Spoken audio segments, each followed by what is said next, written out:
right, guys, we're back. I'm back. Brandon's not back. Everybody's out of town. My wife's out of town. Brandon's out of town. Hope they're not out of town together. Here with my kids. Busy as hell. But here I am, talking fights.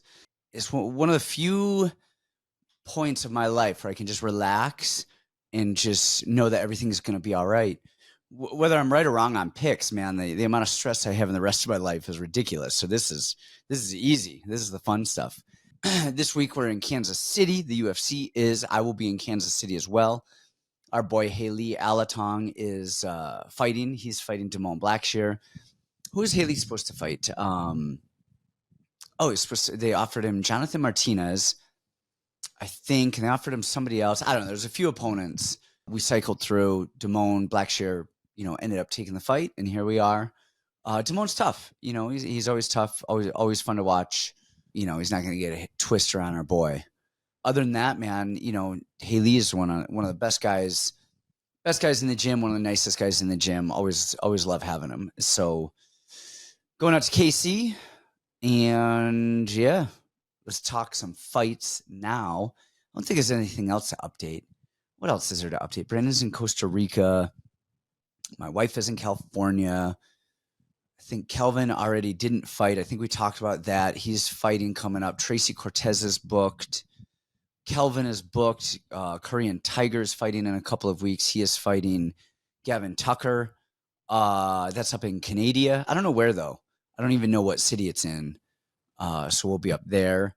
And other than that, man, we've got fights tonight. Not tonight, this week. Let's get into it. Before we do, go to the Patreon and sign up. Before you guys even see this, before it's even uploaded, I'm recording it now. I'm going to upload my picks for this weekend. So what is it? A Wednesday gives you guys a couple of days head start before you guys even see it. So as soon as you do see this, jump on the Patreon, jump on the Discord.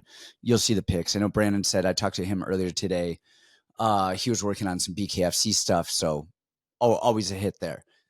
I'm going to go through some odds because I don't know if all of this stuff is actually current. And I'm doing this solo. So there's nobody else here to help me out right now. And Tapology, I don't even know if they give good odds or not. All right. Fight number one on Tapology. We've got Chelsea Chandler and Joselyne Edwards at 135 pounds. When Chelsea came in to the UFC, she was fun. She beat up Julia Stolarenko. She beat somebody else up. She looked like she might be a little promising. And then she fell off a cliff of like, what the hell happened over here? And then Joselyne Edwards kind of had the opposite trajectory. I was kind of always really low on Joselyne Edwards. And she would just keep beating people for, just not doing dumb stuff. Like letting other girls do dumb stuff, shooting underneath her getting on top, her using that front kick. Her boxing has gotten significantly better since we first saw her in the UFC. Her movement's gotten better. She's gotten a little bit leaner. She's decent. Like I don't want to go out and say that I love her yet, and I just am going crazy, but she has stepped up her game, and she's getting better and better every time out. So give me some Joselyne Edwards any day of the week over the I'm running away Chelsea Chandler, who's just kind of like clubbing people, and I think is looked significantly worse in her last couple of fights. So give me some Joselyne Edwards. The odds on that are not surprising. Where the hell is this? I'm looking at the complete wrong fight card over here. All right. Chelsea Chandler's plus 245. Joselyne Edwards is minus 290. All right. Next up, we've got Timothy Cuamba and Roberto Romero. This one's kind of hard for me. I've gone back and forth quite a bit. I like Roberto's head movement. I like his boxing. He dropped Onama, early. He has good cardio. He does all the right stuff. Like I like him. In Cuamba, I've generally been somewhat unimpressed with in his time in the UFC. What worries me is I think that Cuamba is going to rely on his wrestling, and I think he's a little bit of a better athlete. And I can see him stealing some rounds and stealing some moments against Roberto. I'm torn on this one. I initially I was like, oh yeah, Roberto's actually good. He's good. I actually like him. He's good. Good striking, good boxing. We saw, and look, I get it. He was tired in the third round of the Onama fight, but he started lying on his back. And I think Cuamba, who's 0-2 in the UFC as well, but I think he's a better athlete, and I think he's going to wear on Roberto a little bit. Who knows? Maybe Roberto's cardio is going to look a lot better this next time out, and he's going to, if he doesn't have a cardio issue, if he doesn't have a stand on his back issue, if he doesn't have an athleticism issue, I think he definitely beats Cuamba. Because of those things, I wouldn't be surprised to see Cuamba win it. I think the over hits here. I think it's over 2.5. I think it probably goes to a decision out. So yeah, these guys probably finishing the other one. They're both tough, young, spry humans. I think the over is the way to go. I think I'm going to lean Cuamba with this one with pretty little conviction because I think Roberto's a better fighter. I think just stylistically, I could see Cuamba out cage pushing, out grappling him, smothering him a little bit. Cuamba is plus 115. Roberto Romero is minus 135. Next up, Jaqueline, Amorim, and Polyana, Viana. You guys know I didn't tape this. I'm not. Come on. Jaqueline is a minus 800 favorite, so I'm assuming she's going to win. And our girl Gigi Canuto is out there with her, helping her finish up camp. She's been out there for a few weeks, so I'm rooting for Jaqueline as well because I'm rooting for Gigi. And that's where we end there, folks. All right, next up, we've got Malcolm Wellmaker at minus 116 and Cameron Saaiman at minus 104. Here's another one. It kind of reminds me of that Cuamba Roberto one where you kind of see somebody's better, but then you have the more athletic human over there. And we saw Wellmaker. He kind of reminds us a little bit of Talbot, right? And we saw what Talbot did to Saaiman. And Wellmaker just kind of, he's relaxed, he's calm, he fires that right hand, doesn't waste a lot of energy. When he throws on his terms. And when people come in, he runs out of the way. He evades. Which isn't, he's not amazing at footwork or anything, but he's athletic and fast enough to know, hey, let me get the hell out of here. Issue with him is he kind of gets tall and leans, and there's a lot to be desired in his defensive movement, but he's calm and he's athletic and he hits hard. Saaiman is a volume guy who does a lot of really good stuff, but then we saw him just get Talboted to death. I mean, Talbot threw that knee, then just murdered him in the second round. And then we saw, the thing with Saaiman is I feel like he could be a 25er. Really fast, always eye-poking, nut-shotting, fouling everybody there is. So if there's a line on will a point be taken away in this fight, just slam it. Saaiman's getting a point taken away. Where, how many eye pokes are there going to be? Just a billion. How many eyes does Wellmaker have to get poked? That's your answer right there. But I think Wellmaker's a better athlete, and I think he's going to have the bigger moments. But I think Saaiman is actually good. I think he has a lot of volume, and I think he has a lot of cardio. I want to lean Saaiman here. It wouldn't surprise me to see Wellmaker just kind of maul Saaiman a little bit, just physically. The issue, though, is I think in the Talbot fight with Saaiman, is Talbot was physically bigger and stronger, and he's Talbot, all right? But he's a lot more technical. And Wellmaker, I really like Wellmaker. I think he's going to have a bright future. I think he's a little bit green right now. I don't think he has a technical prowess to match his physical abilities that I think he's going to dominate Saaiman with physicality, power early. But Saaiman's gas tank and that South African cardio, I think is going to reign supreme. And I think Wellmaker's got to put Saaiman away to win this. And I think Saaiman can win on points. The experience level, the volume level. I'm going Saaiman here. I don't feel amazing about it. I think the over probably hits as well. If there's a finish, I think Wellmaker finish only is probably not a bad bet. Because I think if there's a finish, it's probably going to Wellmaker. If not, I think Saaiman is I don't know. I mean, Saaiman, I guess, is winning his fights by, getting people out of there, losing fight by decision. Yeah, I guess, C-Rod, I'm kind of talking in circles here a little bit. I'm leaning Saaiman. I think the over hits. That's all I got, folks. on that. Saaiman is minus 104, Wellmaker minus 116. Nah. Next up, we have Haley, Alatong, and Damone Blackshear. You guys know I'm not talking about that. I never talk about my guys. That's it. We talked about Chris Gutierrez and John Castañeda a few weeks ago. Gutierrez is minus 140 and Castañeda is plus 120. And I'll just do a quick recap because I like Gutierrez and I think he's really good and I think he's tough. And I think his striking is something to be, feared with his low kicks and his movement. But Castañeda is really good. I think Castañeda can get hit, and I think Gutierrez can land some knees coming in and some teeps and a lot of low kicks. The thing is I think Castañeda can really out-wrestle Gutierrez, and I think he can kind of do it again and again and again and again. What happens is our guy Alatong, Haley fought Gutierrez, waited till round 3 to start wrestling. And I think if he had wrestled round 1, I think he would have won that fight, or at least been a hell of a lot closer than he was. And I think Castañeda is going to know that. I think he's going to wrestle him earlier, and I think he's going to win a lot of those moments. I like Castañeda here via wrestling. Now, if you don't see him wrestling early in the first round, Gutierrez is a good bet, because if Castañeda waits till the third round to wrestle, he's already probably down 2 rounds, probably not going to finish Gutierrez. And,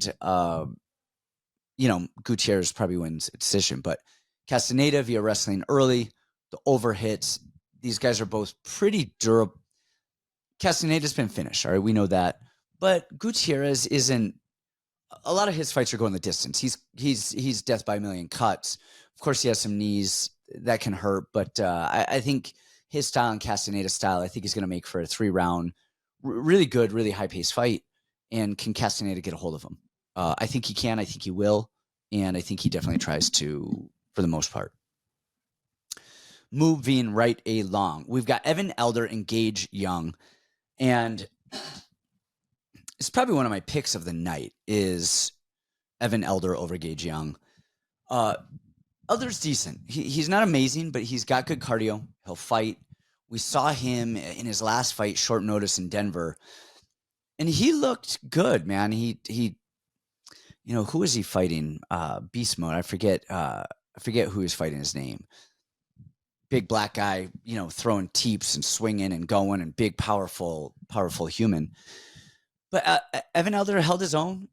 He did well. He fought well on short notice at elevation. His boxing looked good. His cardio looked good. His fight IQ looked good. And Gage Young, I think, is just a poor man's version of Evan Elder, who's a little bit small. He's probably a little faster than Elder, but a little bit smaller. And I don't think has the wrestling of Elder, or the fight IQ, or honestly, the amount of time in the UFC as Evan Elder. So give me some Evan Elder all day over Gage. Gage. I don't know what the hell you say. Gage Young. So, I mean, it's not crazy odds, minus 193, but do with that what you will.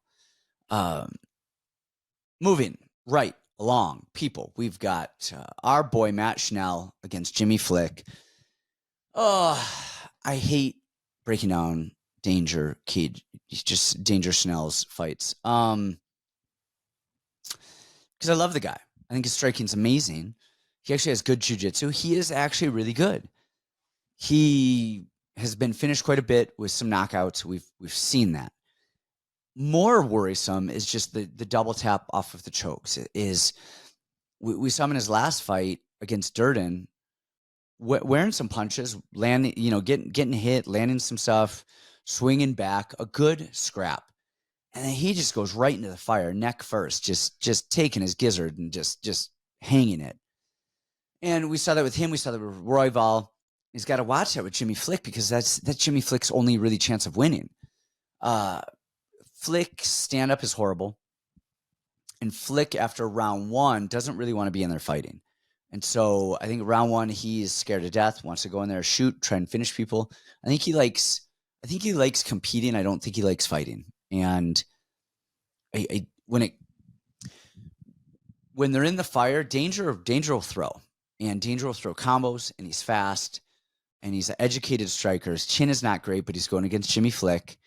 And as long as he doesn't do anything stupid, I think he really beats Flick up. I think Flick can get hit a lot. I think he has quit in him.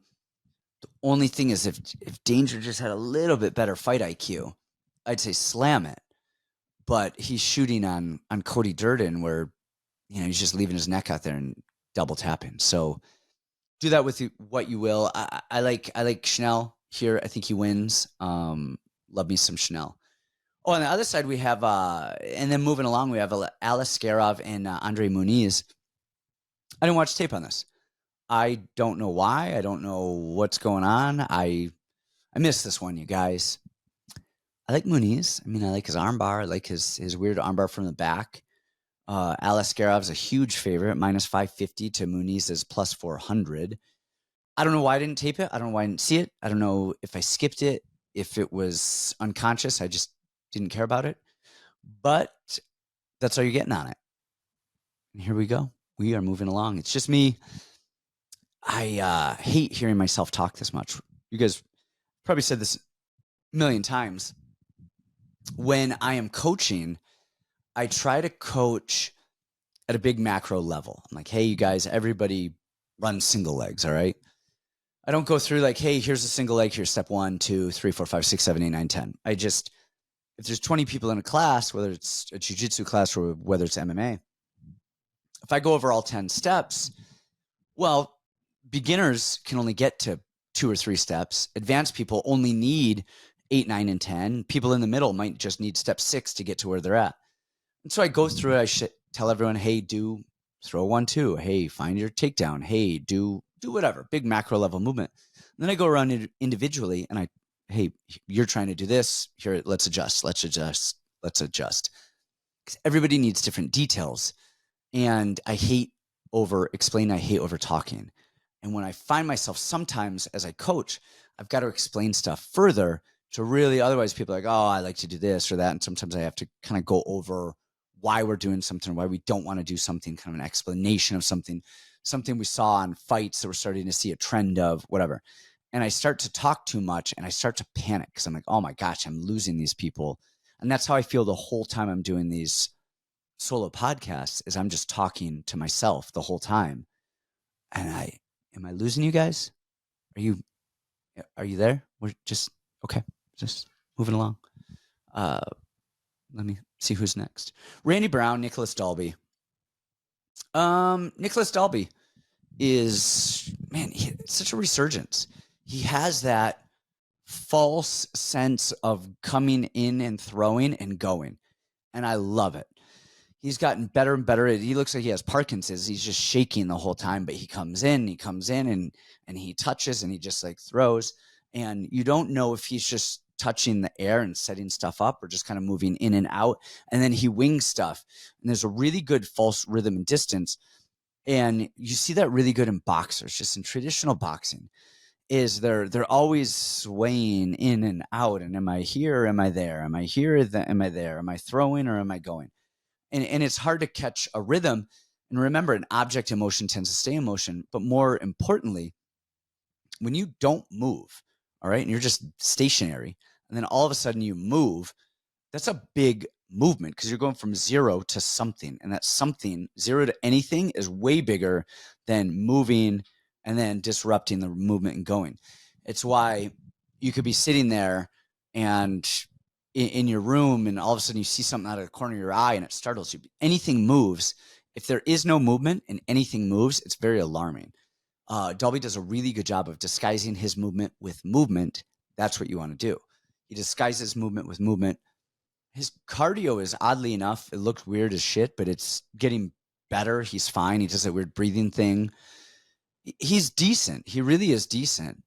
Brown is just good. I mean, he's so heavy over that lead leg. He's so long. He's got such a good jab.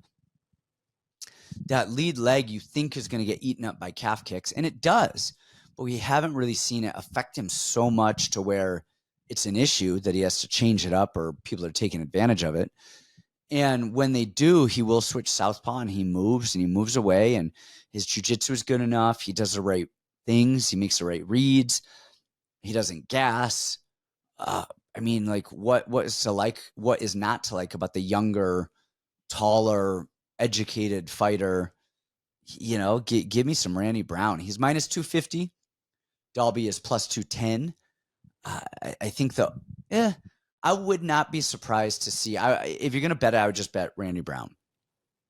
Because Randy Brown does have some good punches. He can snipe some stuff. He has that right hand. He's so long, and he rocks back, and he swings it. He paws with his jabs, and he pulls, and he goes. And he also has some good knees up the middle, some teeps up the middle. I could see him disrupting the rhythm and then sending the hammer on that too. I like Brown for the win. I don't know, but because I could see it going long or short, so I just keep it simple. Randy Brown for the win at minus 250. Next up, we have Michel Pereira and Abus Magomedov. And I don't know about this one because with Pereira, we're going to see this with Giga later. With Pereira, he looks good, and he moves well, and he's powerful, and he's got a good guillotine, and he does a lot of stuff really well. But pressure kills him, and cardio kills him later on. We saw that early in his first UFC fight with Tristan Connolly, and we saw it in his last fight with Fluffy Hernandez. But Abus doesn't push that pace. Abus doesn't. He's happy to stay on the outside and move, and these guys are both, I think, 6'3". They're going to be height range equivalent. And if Abus isn't wrestling, and Abus can wrestle, and he can chain wrestle, and he has good jiu-jitsu, he is good there. But he will also tire himself out there. It's funny because I think that's his best path to victory is to wrestle Michel, but I think that will also tire him out, and so it's a war of attrition. How does he do there? And I think Pereira's footwork and movement standing is going to be hard for Abus to match. And I think Pereira is going to win those stand-up battles, and I think he's going to get more and more comfortable now that he doesn't have a Fluffy Hernandez who Hernandez is just one of the best guys in the UFC. I love him. And it's not because he's overly talented. He's not like he's overly athletic. It's not. He's finishing people in amazing fashion. He knows what he's good at, and he is willing to drown himself and take you both into deep water and see who drowns first. And he is willing to do that. He's willing to be uncomfortable. He's willing to sacrifice it all and just, hey, I'm covering, swing, I'm going in the fire. You got to respect that, man. Most fighters try to outpoint people and use their brain and this and that, which is good. Don't get me wrong, it's good. Sometimes you just got to fight, and fighting is fighting. Sometimes it's being smart, and sometimes it's just throwing caution to the wind and going full Fluffy Hernandez is going, let's go drown. Let's go drown. Going back to the fight with Pereira and Abus, man, I like Abus. I think he has such, watching him in that Pereira, whatever, short little dude who he arm triangled. He was educated there, man. He looks massive. He's no longer, kind of doing his camps as much here in America. USADA is gone, so why not be massive? Pereira is also massive and bigger in the division. I'm almost stalling at this point. I think Pereira wins it. I like Michel. I think he has a better chin. I think if him and Abus go punch for punch, I like his chances, especially with the range and the movement. I got to pick somebody, so I'm going Michel. I don't know if I like that or not. Would I see the odds around that? It's close. Minus 139 for Michel, and Abus is at plus 119. So kind of where I'm at with it. It's just I lean Michel. He's good. He's good. Fluffy's a son of a bitch to a lot of people. Then my biggest dog for this fight card, Giga Chikadze versus David Onama. Give me Giga all day long. I get it. He's older. And other than that, like, what? Why? Why is he the dog? Why aren't people all over him? He lost to Arnold Allen and Calvin Kattar. And I mean, in his last fight with Arnold, man, it's a 3-round fight, and he is fast. He has not shown bad chin issues. He has not shown slowing down. He has not shown really cardio issues till later in the rounds once he starts really getting grappled. him and Arnold, man, he throws fast punches, fast kicks, and then he exits out. Like, he knows not to stay there for long. He's right down the middle, snipes it. He knows what he's doing and how he's going to win a fight. So many fighters just go in there and just see what is going to happen, and we're going to do whatever, and I'm just going to go with the flow, blah, blah, blah. That dude throws, and he gets the fuck out. And he throws, and he gets out again. I love him here. We saw Onama in his last fight get dropped. We saw him against Jonathan Pierce, where, I mean, Pierce would take him down and was doing great, and then Onama would just kind of bridge and turn, steal rounds. I like Onama. I think he's really good. The issue with Onama that we see is he's kind of a slow starter. And again, we said it with Michel and Abus. The way you beat Michel is by getting in his face and pressuring him. And if you're not going to do that, you really give him a chance to beat you.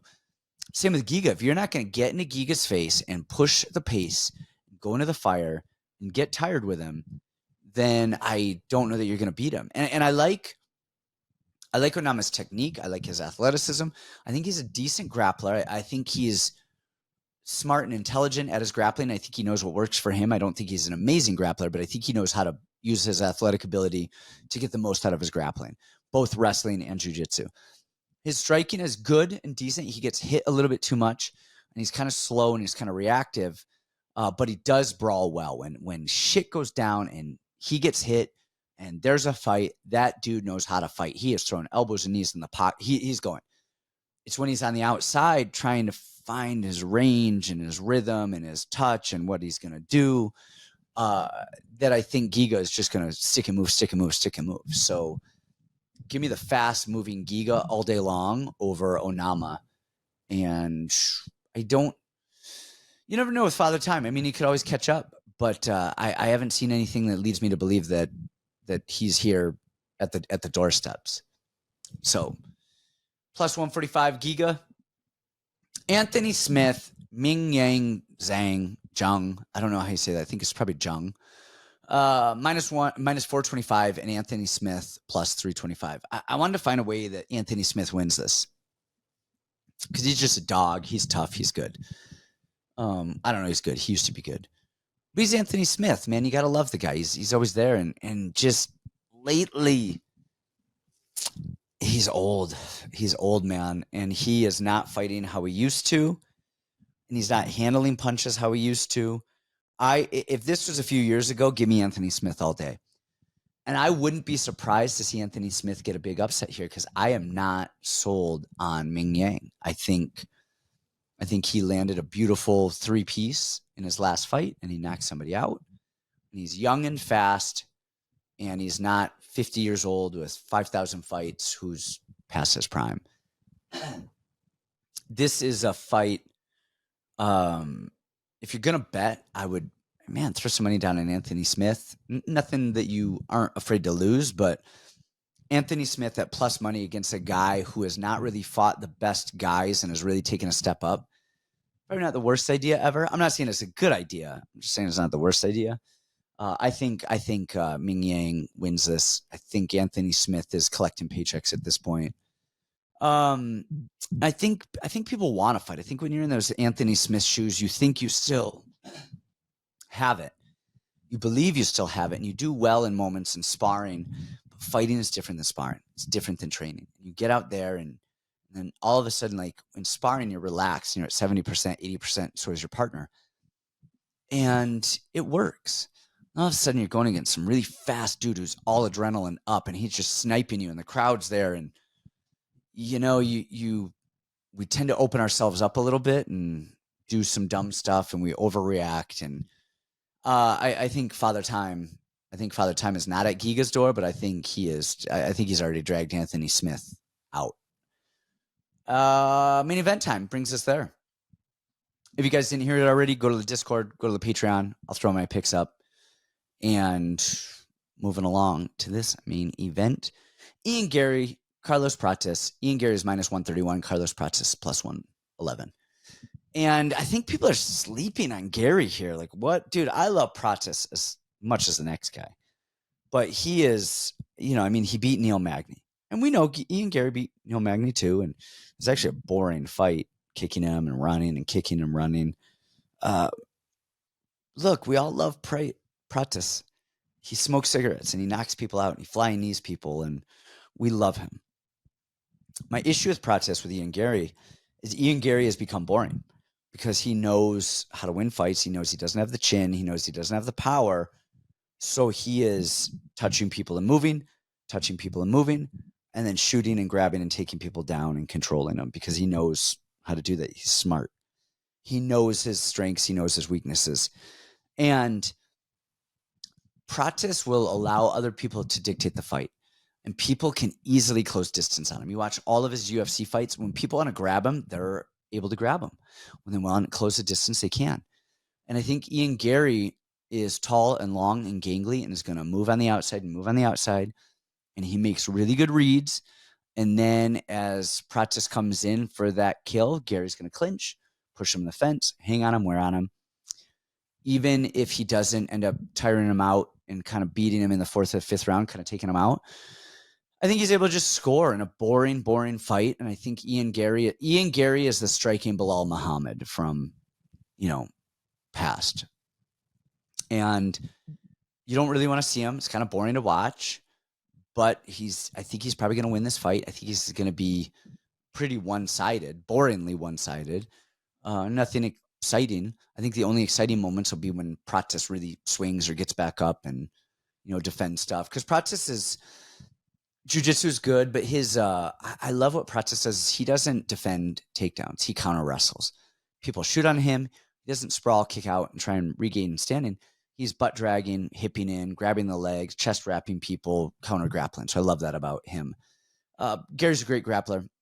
And yeah, I'm going Garry decision, or I'm not going Garry decision. I'm going Garry in over 3 rounds or over 3.5 rounds. I think that's the play here. Ian Garry, probably by decision. Ian Garry over 3 rounds. I think that's a good bet. This is fast. I have nobody else to talk to. I'm bored. I should probably tuck my kids in. They're probably asleep, drooling on themselves on the couch. And I've got to go do laundry, pack up, get ready to go. So we'll see you guys later.